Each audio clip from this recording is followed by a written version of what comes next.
So 1 Chronicles chapter 6. This chapter here is a little bit different. This is actually this is the chapter we're talking about the descendants of Levi. So remember, he was one of the sons of Israel. These are his descendants, basically. Now, Levi was given the priesthood and the responsibility over the tabernacle of the tabernacle, basically. So they were the priests to administer in there, the sons of Aaron and them as well. So that is what's in here. So this one's this is still descendancy, but there's also priesthood authority in here as well that they talk about. More descendancy than anything else because they still, basically passed it down father to son to an extent. Anyways, now here's the thing is the tribe of Levi was not given an actual inheritance in Israel. If you remember this, all the other tribes were given land as an inheritance. Levi was not. They were given cities. There were a few cities in each of the tribes that they were given. These were the cities where they could gather, kind of the cities of refuge as well.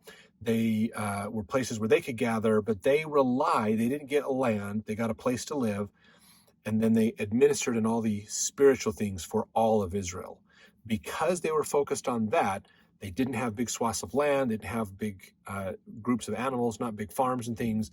They're focused on offering the sacrifices and taking care of the religious rites for all of Israel. So some of the sacrifices were purposed for them, basically. So they would get food, they'd get meat and flour and money and things that they could then use for their families to be supported, basically. So Israel supported the Levites, and Levites spiritually took care of all of Israel.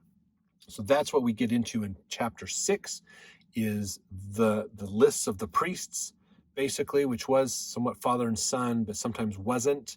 But this is also the list of the priests as well as the genealogies there also.